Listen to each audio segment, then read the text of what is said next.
All right, thank you all for coming today, and welcome to the Grand Duke.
pretty, pretty wedding. Such a very, very pretty wedding. Won't it be a pretty wedding? Will it be a pretty wedding? Such a pretty, pretty wedding. Such a pretty wedding. Such a charming, charming, charming wedding. Here they come, the couple brighten. On my sturdy baby start them. Man and maid for aye united. Till divorce or death do part them. Man and maid for aye united. Till divorce, divorce or death shall part them. Here they come, the couple brighten.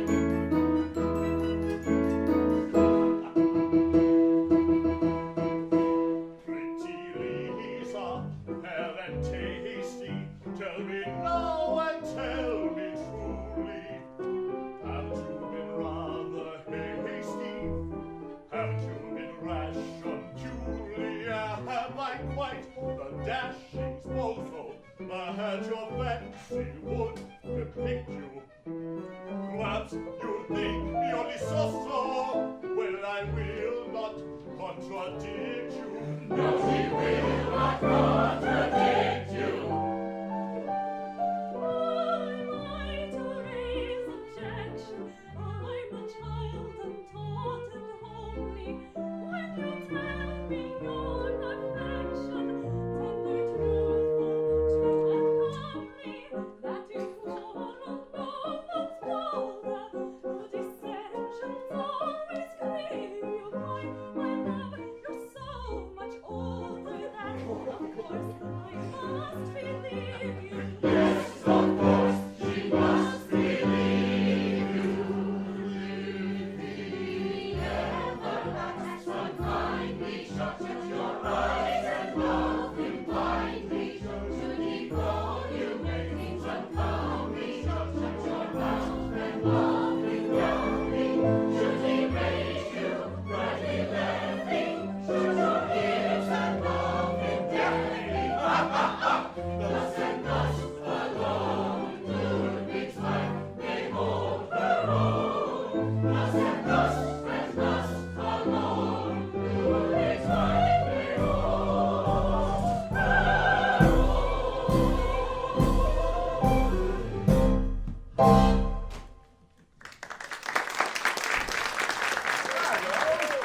Surely I'm not late. But dear me, you're all at breakfast. Has the wedding taken place?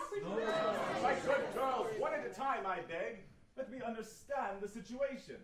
As solicitor to the conspiracy to dethrone the Grand Duke, a conspiracy in which the members of this company are deeply involved, I am invited to the wedding of two of its members. I present myself in due course, and I find not only has the ceremony taken place, which is not of the least consequence, but the wedding breakfast is half eaten, which is a consideration of the most serious importance. But the ceremony has not taken place. We can't get a parson. Can't get a parson? Why, how's that? They're 3 a penny. Oh, it's the old story, the Grand Duke. It seems the little imp has selected this, our wedding day, for a convocation of all the clergy in the town to settle the details of his approaching marriage to the enormously wealthy Baroness von Krakenfels. And there won't be a parson to be had for love or money until 6 o'clock this evening. And as we produce our magnificent classical revival of Troilus and Cressida tonight at 7, we have no alternative but to eat our wedding breakfast before we've earned it. So sit down and make the best of it. Oh, I should like to pull his grand ducal ears for him, that I should. He is the meanest, the cruelest, the most spiteful little ape in all Christendom. Well, we soon shall be freed from his tyranny. Tomorrow the despot is to be dethroned. Bless girl, you know not what you say. Don't be absurd. We're all in it. We're all tiled here. That has nothing to do with it.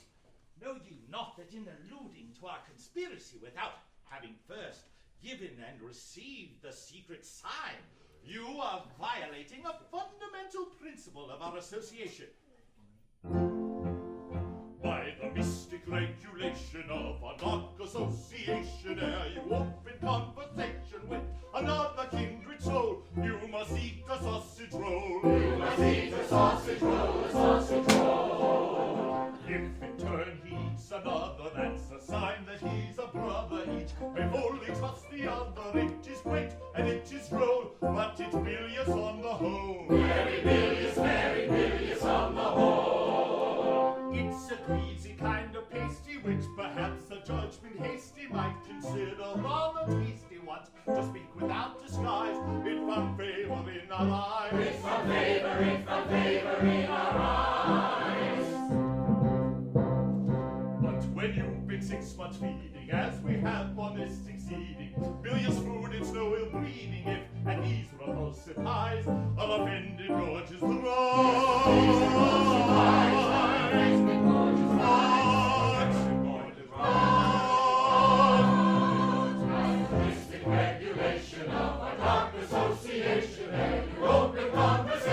This is rank treason to the cause. I suffer as much as any of you. I loathe the repulsive thing. I can't contemplate it without a shudder. But I am a conscientious conspirator, and if you won't give the sign, I will. Poor Harvey. He's always at it, and it's a wonder where he puts it. Well, now, without Troilus and Cressida, what do you play? Oh, if you'll be so obliging as to give me a few moments to get rid of this feeling of warm oil at the bottom of my throat, I'll tell you all about it. Thank you, my love. It's gone. Well, the piece will be produced on a scale of unexampled magnificence. It is confidently predicted that my appearance as King Agamemnon in a Louis XIV's wig will mark an epoch in the theatrical annals of penny company. I endeavored to persuade Ernest Dunkoff, our manager, to lend us the classical dresses for our marriage. Think of the effect of a real Athenian wedding procession cavorting through the streets of Speisesaal, torches burning, cymbals banging, flutes tootling, cithara twanging, and a throng of 50 lovely Spartan virgins capering before us all down the high street, singing. It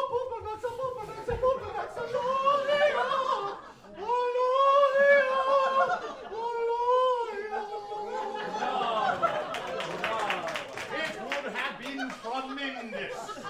And he declined. He did decline on the prosaic ground that it might rain, and the ancient Greeks didn't carry umbrellas. If, as is confidently expected, Ernest Dunkoff is elected to succeed the dethroned one, mark my words, he will make a mess of it.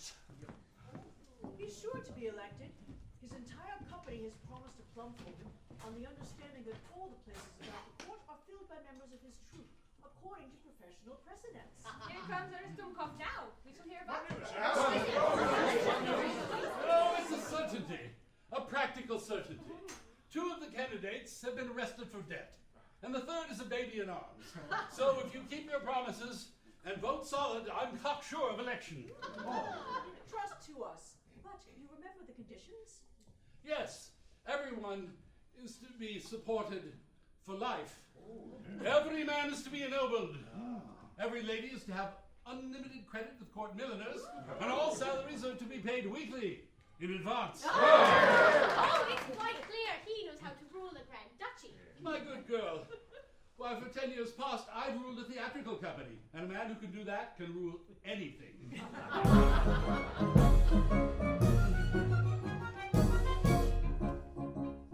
Were I a king in very truth, and had a son, a guileless youth, in probable succession, to teach him patience, teach him tact, a promptly in a fix to act, he should adopt in point of fact a manager's profession. To that condition he should stoop, despite too fond a mother, with 8 or 10 stars in his troop, all jealous of each other, all jealous of each other. Oh, the man who can drive a theatrical, each member a genius and some of them too, and manage to humor them early and late, can govern this company state. Oh, the man who can run a theatrical group, each member a genius and some of them too, and manage to govern them early and late, and govern the state, govern the state, yes, more state.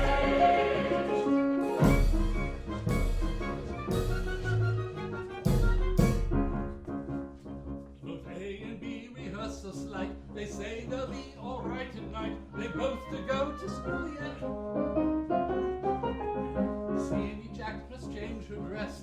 D will attempt to square the press. E will play Romeo unless his grandmother plays Juliet. F claims all Hoydens as her rights. She's played in 30 seasons, and she must show herself in tights for 2 convincing reasons, 2 very well-shaped reasons. Oh, the man who can drive a theatrical team with wheelers and leaders in order so neat, and he should rule with a wave of his fin all Europe with Highland Droney. Oh, the man who can drive a theatrical team with wheelers and leaders in order so neat, can govern the wave of his fin all Europe.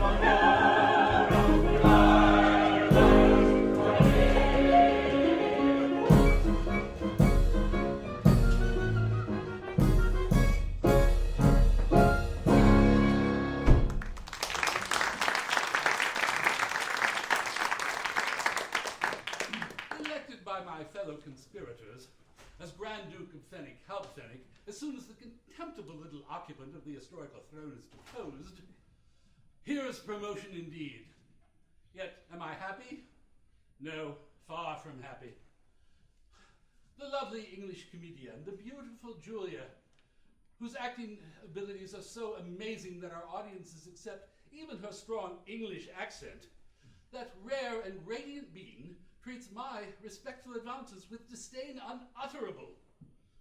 Yet, it may be, as she is haughty and ambitious, that the splendid change in my fortunes may work a corresponding change in her feelings towards me. Herr Dummkopf, a word with you, if you please. Beautiful English maiden. No compliments, I beg. I desire to speak with you on a purely professional level, so we will, if you please, dispense with allusions to my personal appearance, but can only tend to widen the gap which already exists between us. My only hope shattered. The haughty Londoness still despises me. It shall be as you will. I understand that the conspiracy in which we are all concerned is to develop tomorrow, and that the company is likely to elect you to the throne on the understanding that the posts about the court are to be filled by members of your theatrical troupe, according to professional position. That is so. Well, then all I can say is that it places me in an extremely awkward position. I don't see how it concerns you. Why, bless my heart, don't you see that as your leading lady, I am bound under a serious penalty to play the leading part in all your productions? Well? Why, the leading part in this production will be the Grand Duchess. My wife? That is another way of expressing the same idea. I scarcely dared even to hope for this. Of course, as your leading lady, you'll be mean enough to hold me to the terms of my agreement. Oh, that's so like a man. Well, there's no help for it. I shall have to do it. She is mine. Well, do you think you would care to play the part? Care to play it? Certainly not. But what am I to do? Business is business, and I am bound by the terms of my agreement. It's for a long run, mind. A run that may last many, many years. No understudy, and once embarked upon, there's no throwing it up. Oh, we're used to these long runs in England. They are the curse of the stage. But you see, I've no option. But do you think that the part of the Grand Duchess will be good enough for you? Oh, I think so. It's a very good part in Gerolstein, and oughtn't to be a bad one in Fenwick Hauptfennig. Why, what did you suppose I was going to play? Now, considering your strong personal dislike to me, and your persistent rejections of my repeated offers, won't you find it difficult to throw yourself into the part with all of the enthusiasm that the character seems to demand? It's a strongly emotional part, filled with long and repeated scenes of rapture, tenderness, adoration, devotion, all in luxuriant excess, and all of the most demonstrative description. My good sir, throughout my career I have made it a rule never to allow private feeling to interfere with my professional duties. You may be quite sure that, however distasteful the part may be, if I undertake it, I shall consider myself professionally bound to throw myself into it with all the ardor at my command. I'm the happiest fellow alive. Now, would you have any objection giving me some idea, even if only a mere sketch, as to how you would play it? It would be really interesting to me to know your conception of the part of my wife. How I would play it? How I would play it? Let me see. Ah, I have it.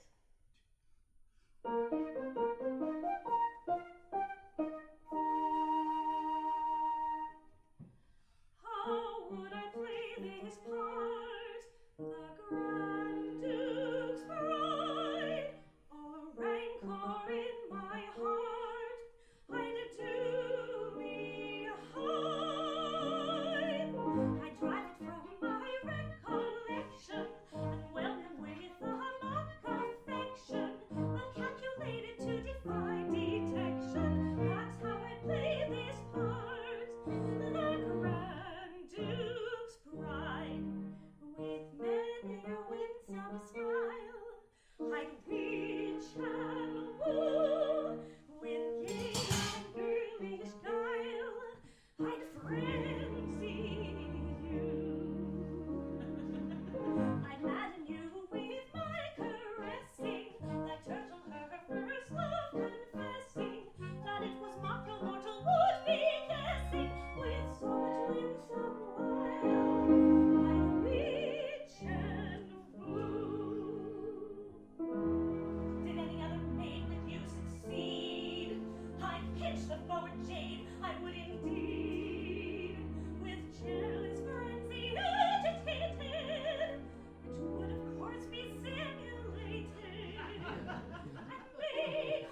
heaven above us either. You shall be my grand duchess. With the role you're prepared to endow with such delicate touches.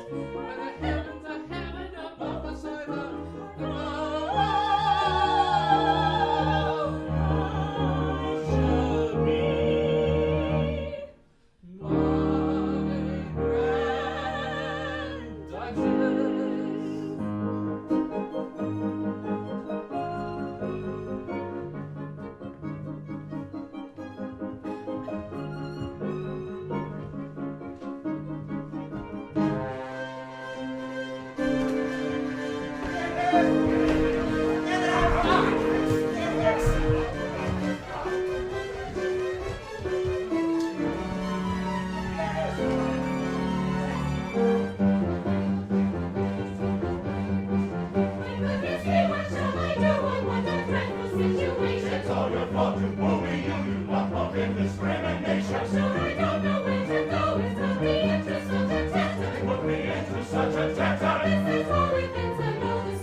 What means this agitato?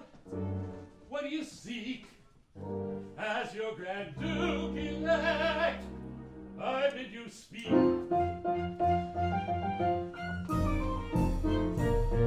10 minutes since I met a chap who bowed an easy salutation. This gentleman thinks I mayhap belongs to an association, but on the whole uncertain, yet a sausage roll I took an egg. The chap replied, I don't embellish by eating 3 with obvious relish. Why gracious, how's no trouble but could increase sausage rolls with relish? No trouble but could increase sausage rolls with relish. Then reassured I'd let him know our plottish incident explaining. That stranger chuckled much as though he found me highly entertaining. I told him all both bad and good. I bade him call, he said he would. I added much, the more I muddled, the more that chuckling tummy chuckled. Well, that could say, that could say, it couldn't be a trouble, if he chuckled. It couldn't be a trouble, if he chuckled.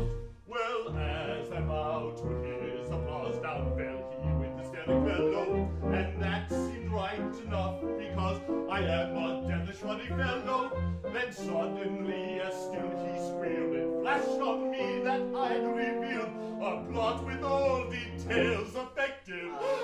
To Grand Duke Rudolph's own detective. What folly fell to go and tell? What folly fell to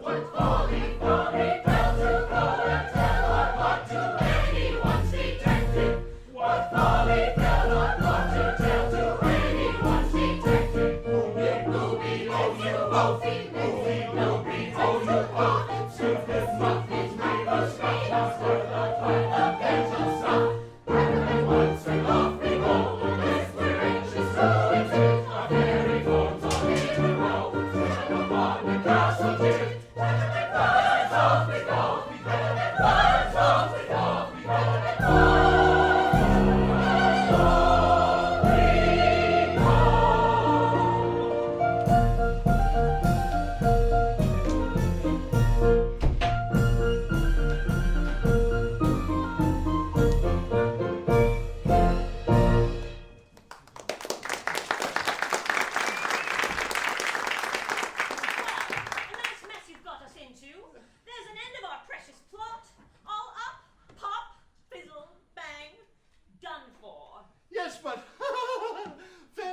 Choosing the Grand Duke's private detective of all men to make a confidant of. When you come to think of it, it's really devilish funny.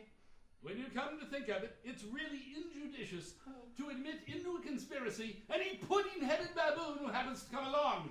Yes, I should never do that. If I were chairman of this gang, I should hesitate before I would enroll any baboon who couldn't produce satisfactory credentials from his lost zoological gardens. Ludwig is far from being a baboon. Poor boy, he could not help giving us away. It's his trusting nature. He was deceived. His trusting nature? Oh, I wish I could speak speak to you in my own language for 5 minutes. Only 5 minutes. I know some good, strong, energetic English words that would shrivel your trusting nature into raisins. Only you wouldn't understand them. Here we see one of the disadvantages of a neglected education. Well, I suppose you'll never be my Grand Duchess now. Grand Duchess? My friend, if you don't produce the piece, how can I play the part? True. You see what you've done? But my dear sir, you don't seem to understand. The man ate 3 sausage rolls. Keep that fact steadily before you. 3 large sausage rolls. Bah! Lots of people eat sausage rolls who are not conspirators. Then they shouldn't. It's bad form. It's not the game. When one of the human family proposes to eat a sausage roll, it is his duty to ask himself, am I a conspirator? And if on examination he finds he is not, he is bound in honor to select some other form of refreshment. Of course he is. One should always play the game. What are you grinning at, you greedy old man? Nothing. Don't mind me. It is always amusing to a legal mind to see a parcel of laymen bothering themselves about a matter which to a trained lawyer presents no difficulty whatever. No difficulty? None whatever. The way out of it is quite simple. Simple? Certainly. Now attend. In the first place, you 2 men fight a statutory duel. A statutory duel? A statutory duel? How a cracked our language this German is. Never heard of such a thing. It is true that the law has fallen into abeyance through disuse, but all the laws of Fenwick Hopfenwick run for 100 years when they die a natural death. Unless, in the meantime, they've been revived for another century. The act that institutes the statutory duel was passed 100 years ago, and as it has never been revived, it is set to expire tomorrow. So you're just in time. But what is the use of talking to us about statutory duels if none of us know what a statutory duel Don't is? you? Then I'll explain.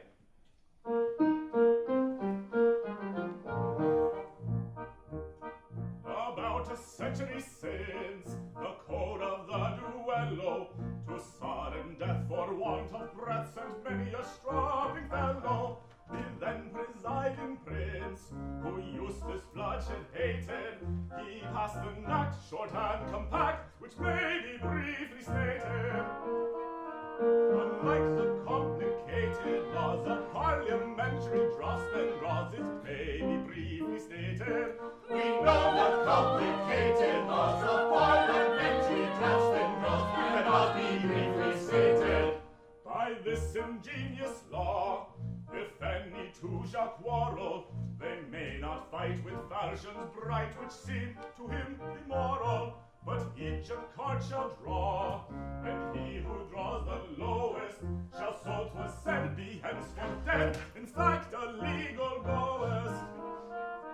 When exigence of rhyme compels, orthography forgoes her spells, and ghost is written goest. With what they meant to say so dwells upon orthography and spells, and times of funds the lowest. When of the losers pocked by pleasing legal fiction, and friend and foe have wept their woe in counterfeit affliction, a winner must adopt the loser's poor relations, discharge his debts, pay all his bets, and take his obligations. The winner must adopt the loser's poor relations, discharge his debts, pay all his bets, discharge his debts, pay all his bets, and take his obligations. In short, to briefly sum the case, the winner takes the loser's place and all his obligations. A neatly lawyer state the case, the winner takes the loser's place with all his obligations. The winner takes the case, the winner takes the loser's place. A neatly lawyer state the case, the winner takes the loser's place with all his obligations.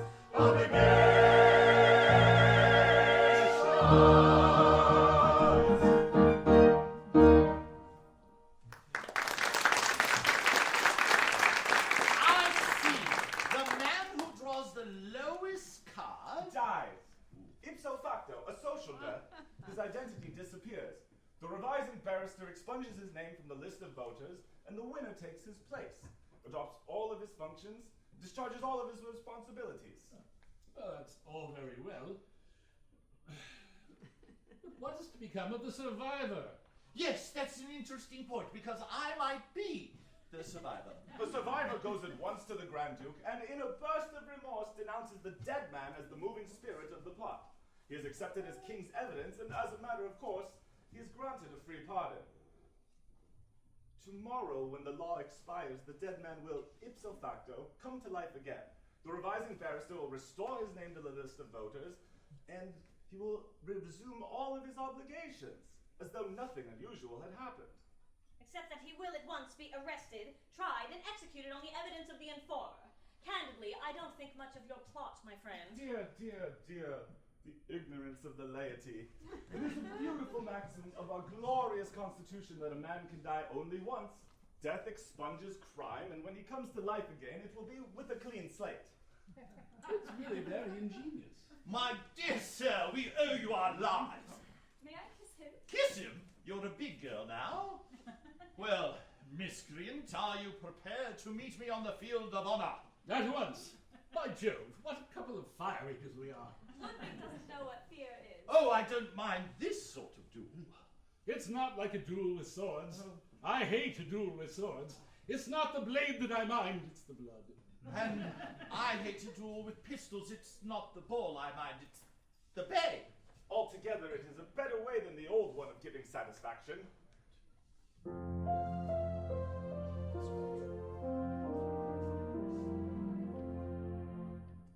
Strange the view some people hold, to your fellows quarrel, then they fight, for both are bold, rage of both is uncontrolled, for the stress of stark and cold, prithee where's the moral? Ding ding dong, ding dong dong, ding ding dong, ding dong dong. There's an end to further action, and this barbarous transaction is described as satisfaction. Ha ha, ha ha, satisfaction. Ding ding dong, ding dong, ding dong, ding dong. Each is laid in churchyard mold. Strange the view some people hold. Strange the view.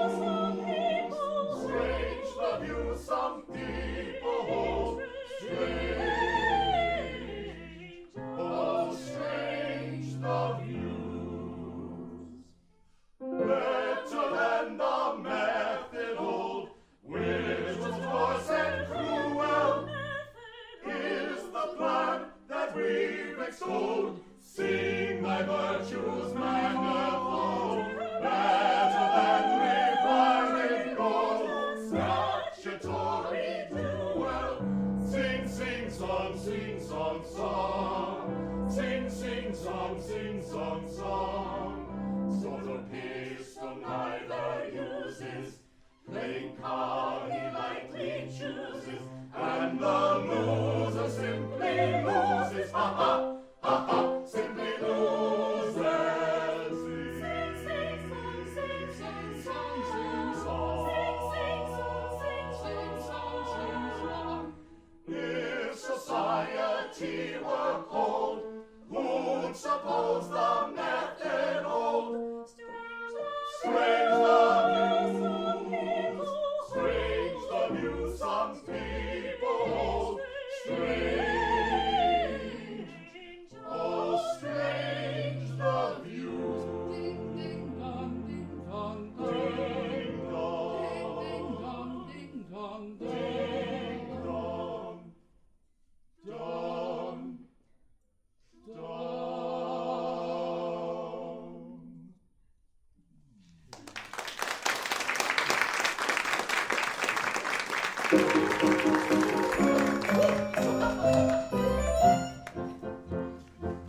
Now take a card and gaily sing how little you care for fortune's rubs. Hurrah, hurrah, I've drawn a king. A king is drawn, a king in hearts and diamonds, spades and clubs, in hearts and diamonds, spades and clubs. The stranger king is drawn a king, her handsome card is Johnson AIDS. Sing diamonds, hearts and spades and clubs, diamonds, hearts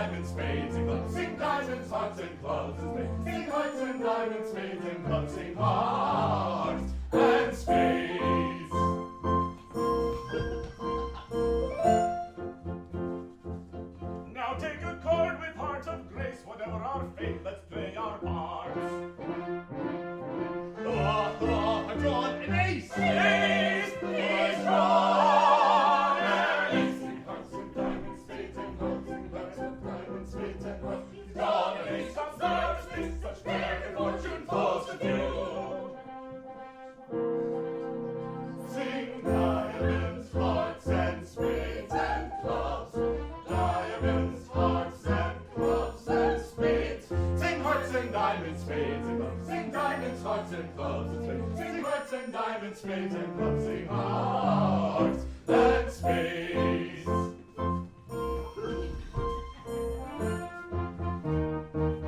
That both these maids may keep their troth, and never misfortune them befall. I'll hold them as trustee for both. You'll hold them both, you'll hold them both. Yes, we'll hold them both. Sing hearts, clubs, diamonds, spades and all. Sing hearts, clubs, diamonds, spades and all. And joint decree as our trustee. This is your tree, now it's all. Any company let me keep the house. My joint decree as our trustee, as our trustee. This is your tree we will now install. As our trustee, sing diamonds, hearts and spades and clubs. Diamonds, hearts and clubs and spades. Sing hearts and diamonds, spades and clubs. Sing diamonds, hearts and clubs and spades. Sing hearts and diamonds, spades and clubs. Sing diamonds, hearts and clubs.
The good Grand Duke of Fenwick, though in his own opinion very, very big, in point of fact is nothing but a miserable prig, is the good Grand Duke of Fenwick of Fenwick.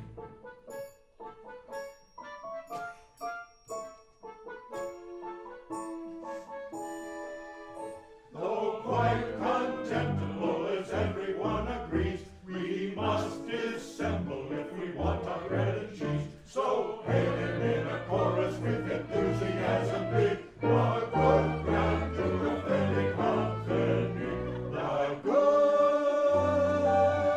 Grand Duke of Fenwick of Fenwick.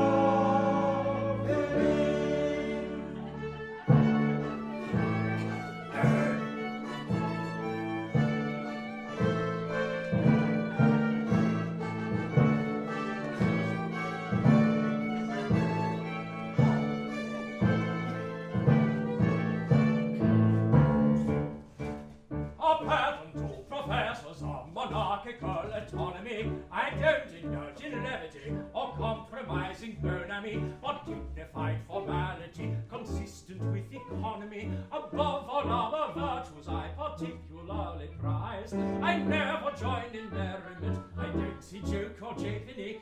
I never tolerate familiarity in shapenny. This joined with an extravagant respect for tuppence halfpenny, a keynote to my character sufficiently supplies. Observe my snuff box.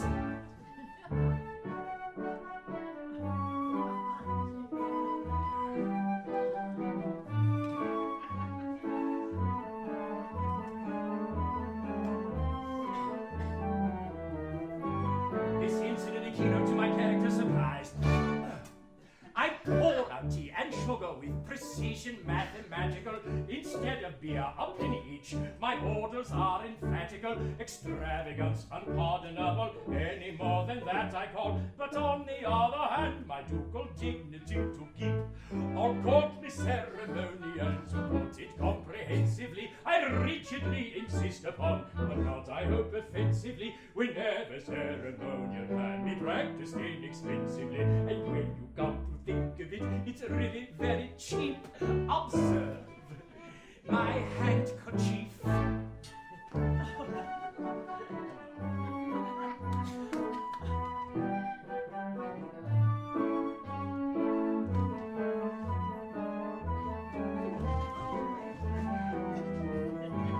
It's stately and impressive, but it's really very cheap.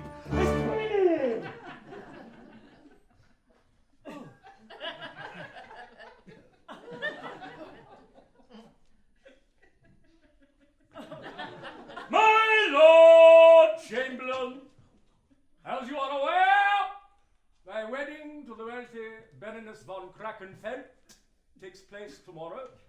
You'll be good enough to see that the rejoicings are on a scale of unusual liberality. Pass that on. The sports will begin with a wedding breakfast bee.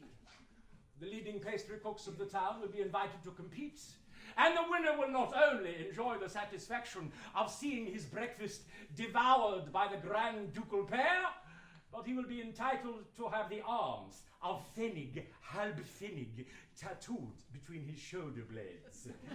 The Vice-Chamberlain will see to this. All the public fountains of Speisesaal will run with ginger Bierheim and currant Weinmilch at the public expense. The Assistant Vice-Chamberlain will see to this. At night, everybody will illuminate. And as I have no desire to unduly tax the public funds, this will be done at the inhabitants' private expense. The Deputy Assistant Vice-Chamberlain will see to this. All my Grand Ducal subjects will wear new clothes, and the Sub-Deputy Assistant Vice-Chamberlain will collect the usual commission on all sales. Wedding presents, which on this occasion should be on a scale of extraordinary magnificence, may be received at the palace at any hour of the 24. And the temporary Sub-Deputy Assistant Vice-Chamberlain will stay awake all night for this purpose.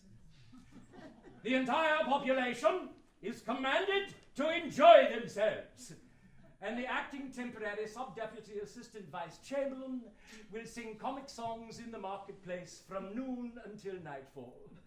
And finally, we have composed a wedding anthem which the entire population is required to provide themselves. This may be obtained from the Grand Ducal publishers at the usual discount price, and all the chamberlains are expected to push the sale. Push, very good, push. Chamberlain, pushing, there you go. Away now, you must away, anon. Good, chamberlains, very good. Any time, I'll wait here. Go. Lovely. I say, smash it. Please, please, please.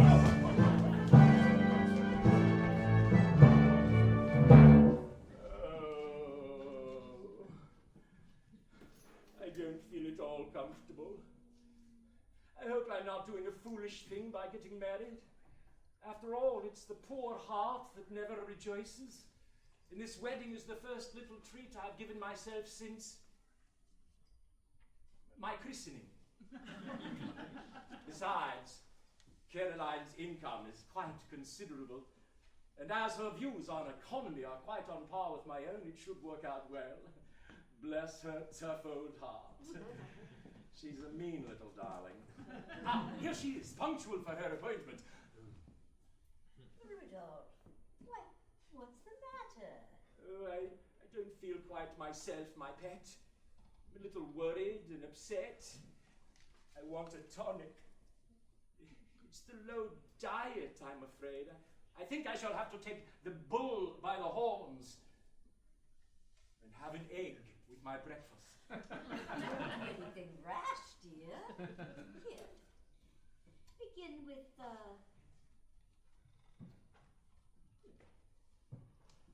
jujube. I'll save it for my supper. Rudolph, don't!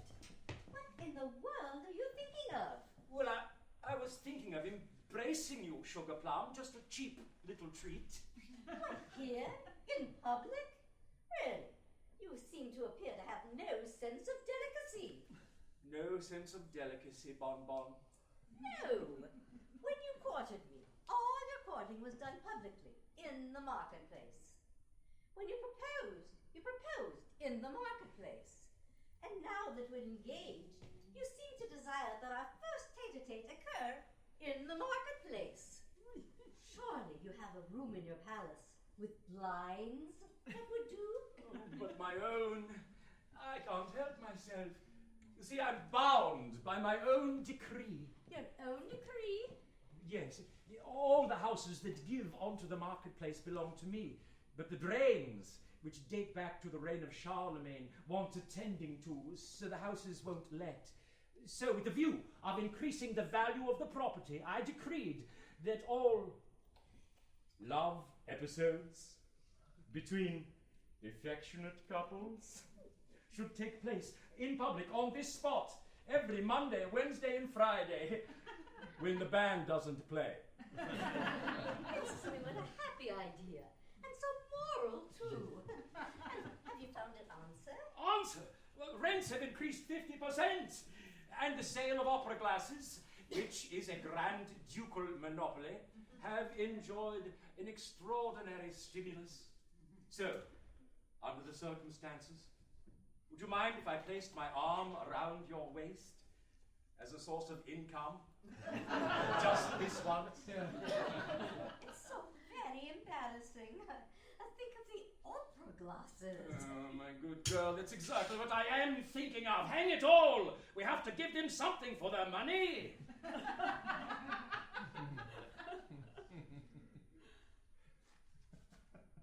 What's this?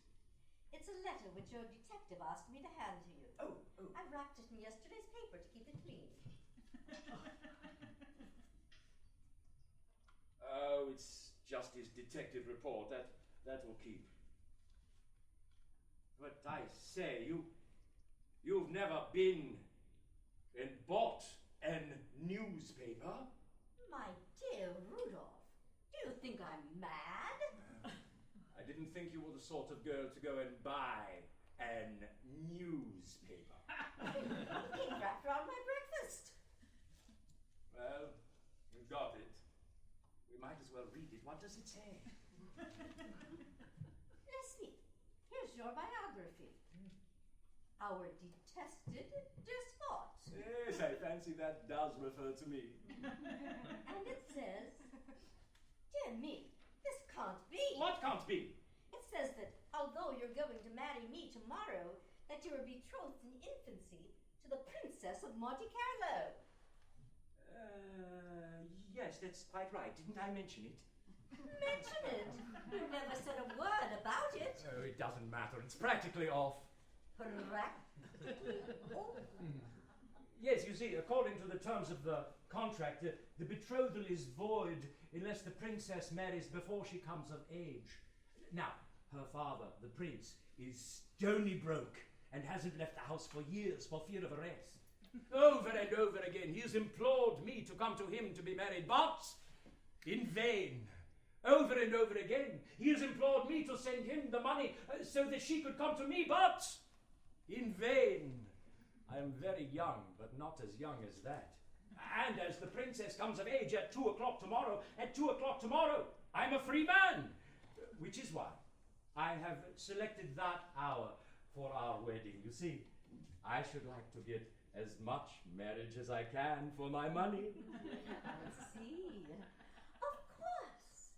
If the married state is a happy state, it's a pity to waste any of it. Oh, every hour delayed, I'd lose a lot of you, and you'd lose a lot of me.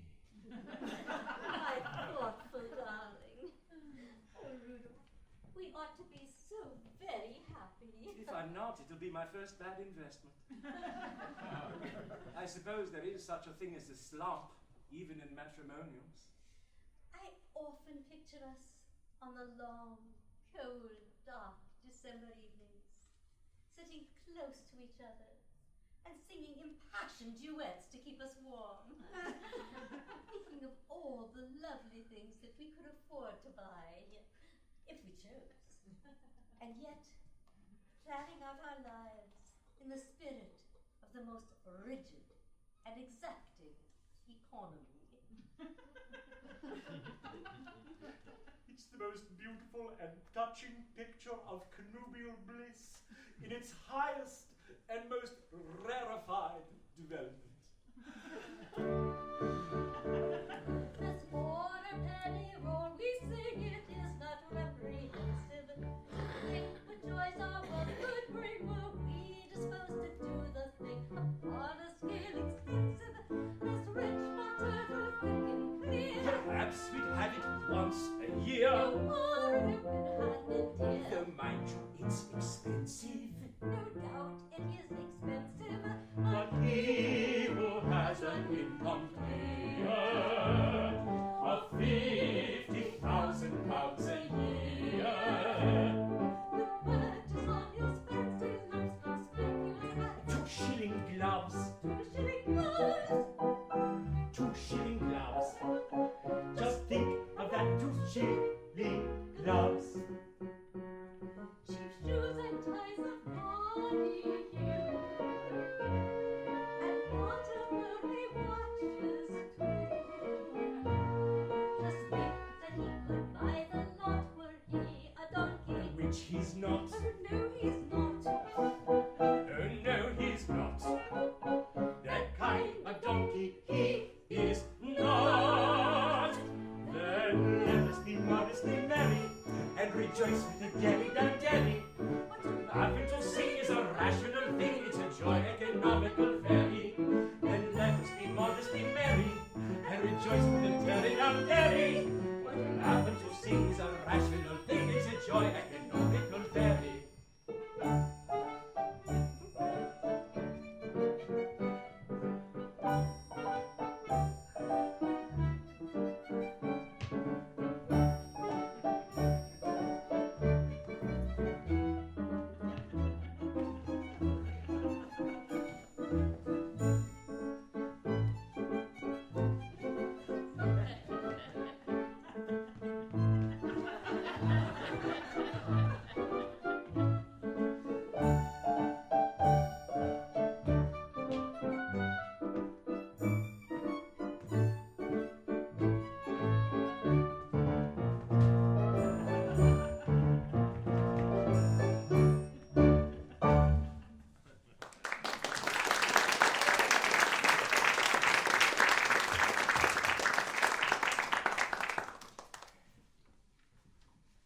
Now for my detective's report.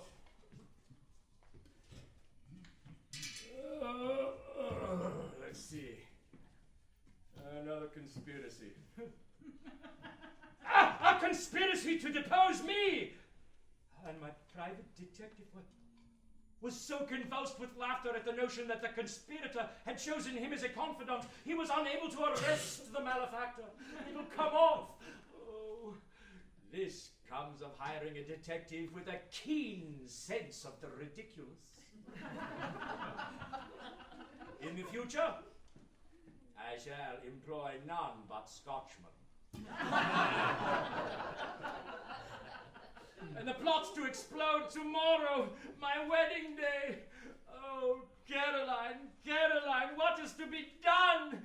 I ought to stay cool and think. But how can you think when your veins are full of hot soda water and your brain is fizzling like a firework and your faculties are all jumbled in a perfect whirlpool of tumblification?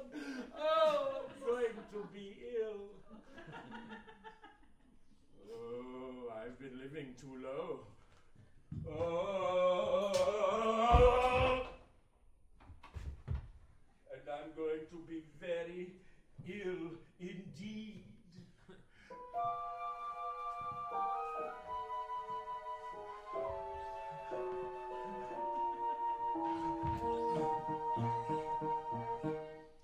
When you find your broken down critter, and you're all in trimmel and twitter, with your palate unpleasantly bitter, as if you've just bitten a pill, when your legs are as thin as dividers, and you're plagued with unruly insiders, and your spine is all creepy with spiders, and you're highly gamboge in the gill.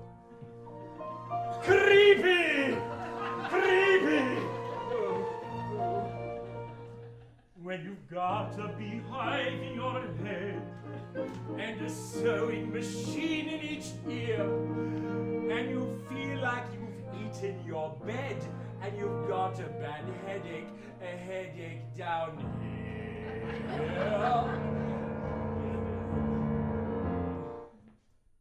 When such facts are about, and the symptoms you find in your body or crown, it's a shady lookout, and you make up your mind that you'd better lie down. Go at once and lie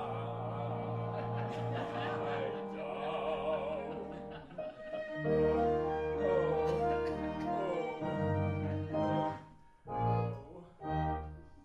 When your lips are all smeary like tallow, and your tongue is decidedly yellow, with a pint of warm oil in your swallow, and a pound of tin tacks in your chest, when you're down in the mouth with the vapors, and all over your Moorish wallpapers, black beetles are cutting their capers, and crawly things never at rest. Crawly things! Crawly things! When you doubt that your head is your own, and you jump when an open door slams.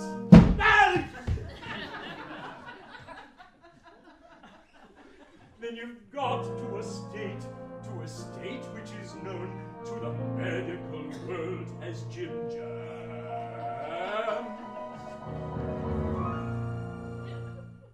When such symptoms you find in your body or head, they're uneasy to quell.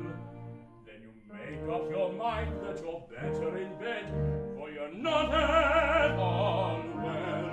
No, you're not at all well. Not at all well.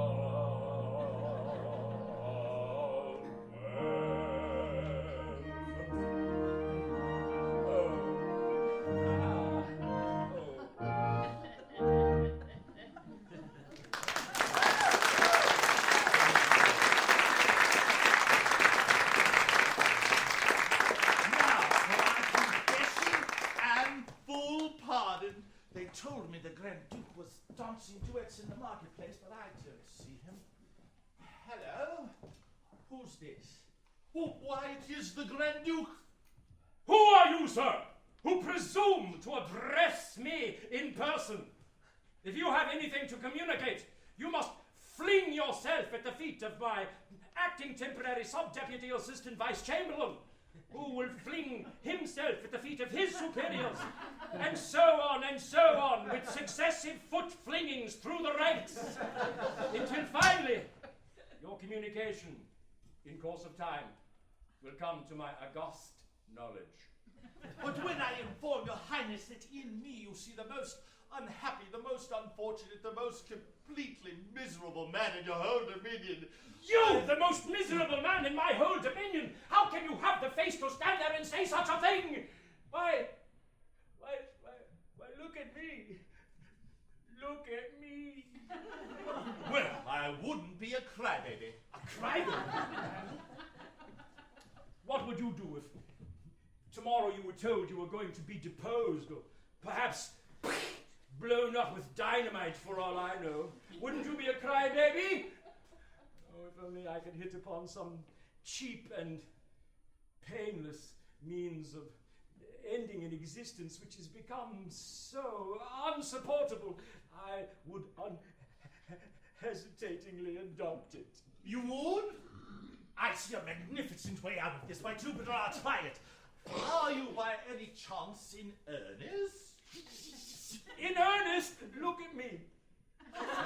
If you really are in earnest, if you really desire to escape scot-free from this impending, this unspeakably horrible catastrophe without danger, trouble, pain, or expense, why not resort to a statutory duel? A statutory duel? Yes, the act is still in force, but it expires tomorrow afternoon. You fight, you lose, you are dead for ever. Tomorrow, when the act expires, you come to life again and resume your grand duchy as though nothing has happened. In the meantime, the explosion will have taken place and the survivor will have had to bear the brunt of it. Yes, but who'd be foolish enough to be the survivor?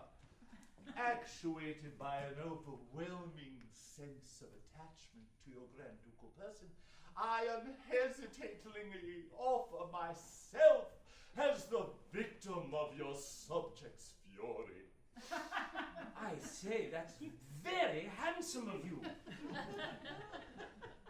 Suppose being blown up isn't as unpleasant as one would think. Oh, yes, it is. It mixes one up awfully. But suppose I should lose. Oh, that's easily arranged. I'll put an ace up my sleeve. You'll put a king up yours. When the drawing takes place, I shall seem to have drawn the higher card and you the lower. And there you are. But that's cheating. So it is. I never thought of that. Wait, not that I mind. But you wouldn't take advantage of your day in office by going about tipping people or wasting my little savings in fireworks or things of that sort? I'm hurt, really hurt by the suggestion. You wouldn't care to put down a deposit? No, I don't think I should like to put down a deposit. Or give a guarantee? A guarantee would be equally open to objection. It would be more regular. I suppose you must have it your own way. Good! I say, we must have a devil of a quarrel. Oh, a devil of a quarrel! Now, just to give colour to the thing, should I give you a sound thrashing before all the people? Say the word, it's no trouble. I think not. Although it would be most convincing. And it's very kind and good of you to offer. Still, a devil of a quarrel. Oh, a devil of a quarrel. No half measures. Strong language, big words, rude remarks. A devil of a quarrel. Now, the question is, how shall we summon all the people? Oh, well, there's no difficulty about that, bless your heart. They've been looking at us through those windows for the last half hour.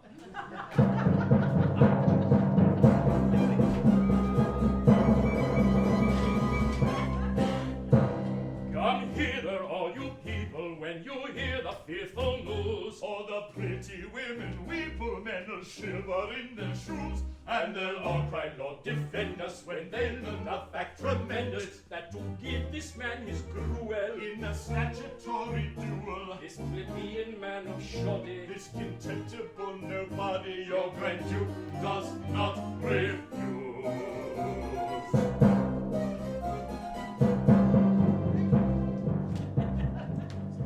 With faltering feet and our muscles in a quiver of our fate, we meet with our feelings all unstrung. If our plot complete, he has managed to discover there is no retreat. There is no retreat. We shall certainly be on. 10 feet on.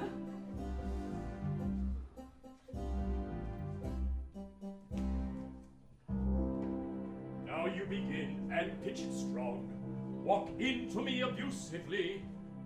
And several epithets that I've reserved for you exclusively. A choice selection I have here when you are ready to begin. No, you begin. No, you begin. No, you begin. No, you begin. No, you begin.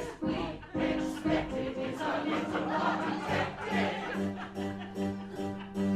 Big bombs, small bombs, great guns and little ones. Put him in a pillory, rack him with artillery. Long swords, short swords, tough swords, and brittle ones. Fight them into bits. Blow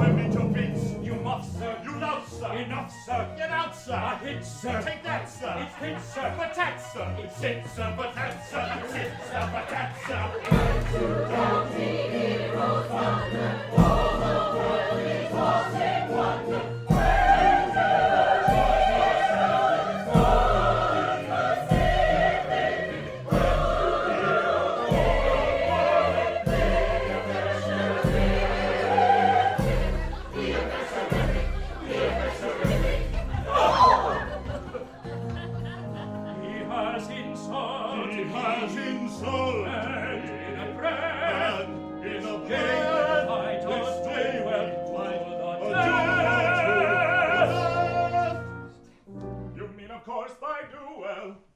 Verbum sat, a statutory duel. What is that? According to established legal uses, a card of peach each ball disputed chooses. Dead as a doornail is the dog who loses. The winner steps into the dead man's shoes. Dead as a doornail is the dog who loses. The winner steps into the dead man's shoes. Agreed. Come the pack. I have it here. I'm on the rack. I quake with fear. First of you. If that's the case.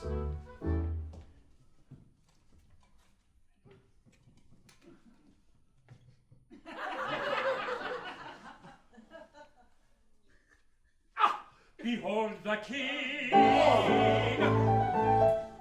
Behold the ace!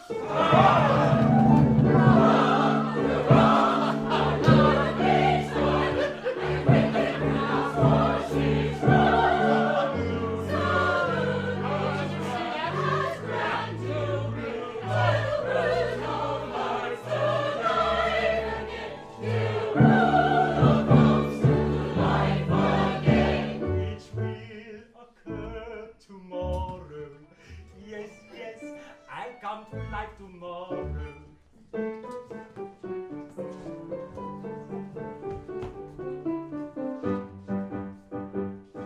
My Lord Grand Duke, farewell. Our plans on journey be to your convenient cell in yonder cemetery. No malcontents abuse you. We're much distressed to lose you. You were who you were living, so live or so forgiving, so merciful, so gentle, so highly ornamental.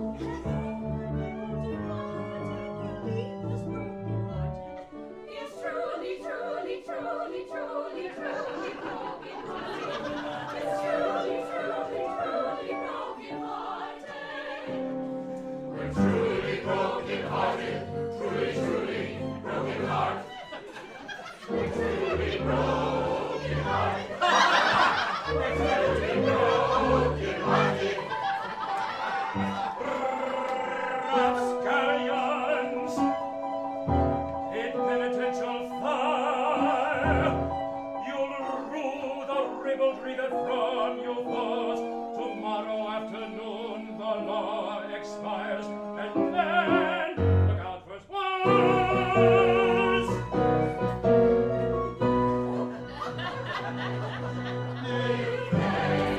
Thanks to Waverley, our misfortune stay.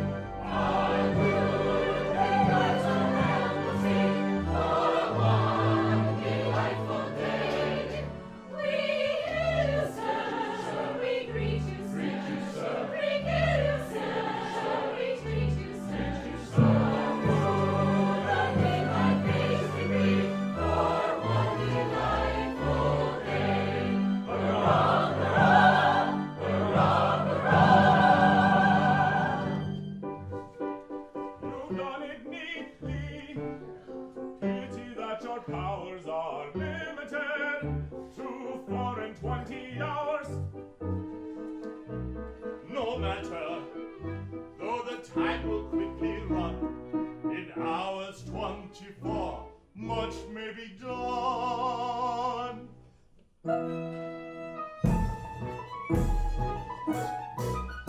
a monarch who boasts intellectual graces can do if he likes a great deal in a day. Can put all his friends in conspicuous places with plenty to eat and with nothing to pay.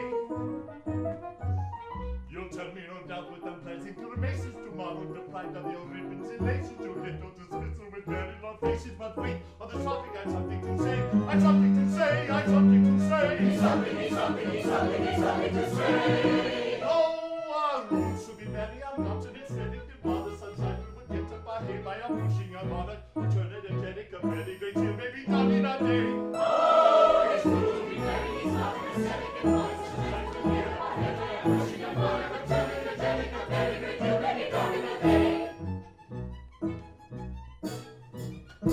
For instance, his measure, his ancestor drew it. This law against duels tomorrow will die. The Duke will revive and you'll certainly rue it. He'll give you what for and he'll let you know why. But in 24 hours I've the time to renew it. With a century's life I've the right to imbue it. It's easy to do and by jingo I'll do it. It's done. Till I perish, your monarch am I. Your monarch am I. Your monarch am I. Your monarch is he. No, I do not pretend to be very pathetic. I fancy I know what you're going to say by approaching a monarch of turn. Energetic, a very great deal may be done in a day. Oh, it's stupid and great, he's not pathetic, he's mentally correct. We're going to say by approaching a monarch of turn. Energetic, a very great deal may be done in a day. This very afternoon at 2 about, the court appointments will be given out to each and all, for that was the condition according to professional position. Hurrah! Hurrah! What's the matter? According to professional position. According to professional position.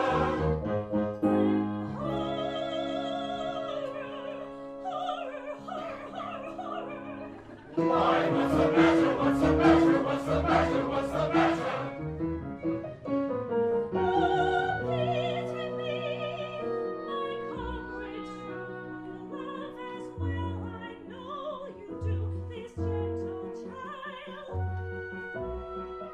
to be so fondly dear. Why, what's the matter? What's the matter? Sympathetic heart will bruise when you have heard the frightful news.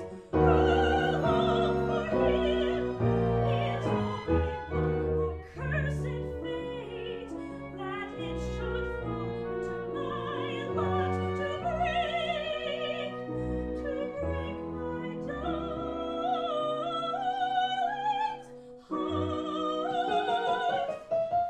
What's the matter? What's the matter? Our duty, if we're wise, we never shun. This Spartan rule applies to everyone. In theatres as in life, each has her line. This part the Grand Duke's wife. Well, what's the matter? Oh, agony's mine. Oh, that's the matter, is it? A maxim new I do not start. The canons of dramatic art decree that this repulsive part, the Grand Duke's wife, is mine. Can this be so? I do not know, but time will show if this be so. Time will show if this be so. Oh, listen to me, dear. I love me, darling. Remember all my pets, on him my heart is set. This kindness will be dear, forgive me, darling. Be merciful, my pet.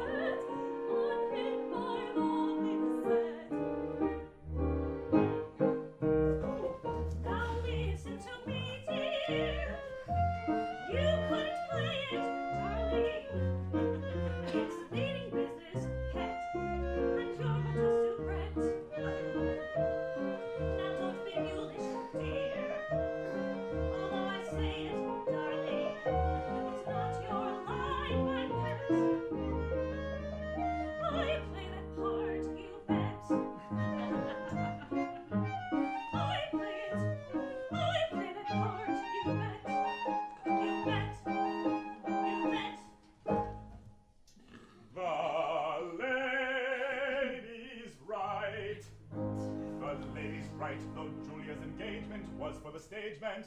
It certainly frees Ludwig from his connubial promise. But marriage contracts, or whatever you call them, are very solemn. Dramatic contracts, which you all adore so, are even more so. That's very true. Marriage contracts are very solemn. Dramatic contracts are even more so.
Topics we'll not touch upon. Let us proceed as we are going on. For this will be a jolly call for little and for big. Sing hey, the jolly jinks are penny off and big. From moon to night our life shall be as merry as a Greek. Sing hey, the jolly jinks are penny off and big. All state and ceremony will eternally abolish. We don't need to insist upon unnecessary polish. And on the whole, I'd rather think you'll find our root to knowledge. Sing hey, the jolly jinks are penny off and big. The jolly, jolly jinks. The jolly, jolly jinks. The jolly, jolly jinks. The jolly, jolly jinks. The jolly, jolly, jolly, jolly, jolly, jolly, jolly, jolly jinks. Oh, this will be a jolly call for little and for big. Sing hey, the jolly jinks are penny off and big. From morn to night our life shall be as merry as a Greek. Sing hey, the jolly jinks are penny off and big. Our new made court without a courtly coatis. We shall require some court attire for autumn moments noses. In clothes of comedy sort, our courtiers must not grovel. Our new noblesse must have a dress original and novel. Our matters dress what kind the dress would be, will neat and novel.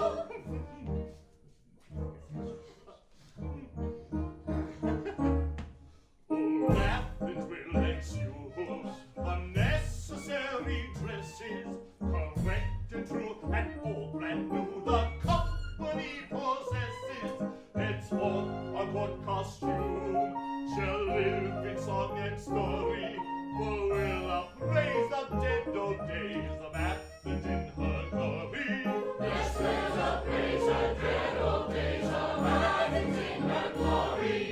Hurrah, hurrah, hurrah, hurrah! Agree, agree, agree! Oh, this will be a jolly call for little and for big. Sing hey, the jolly jinks are penny off and big. From morn to night our life shall be as merry as a Greek. Sing hey, the jolly jinks are penny off and big. Sing hey, the jolly, jolly jinks.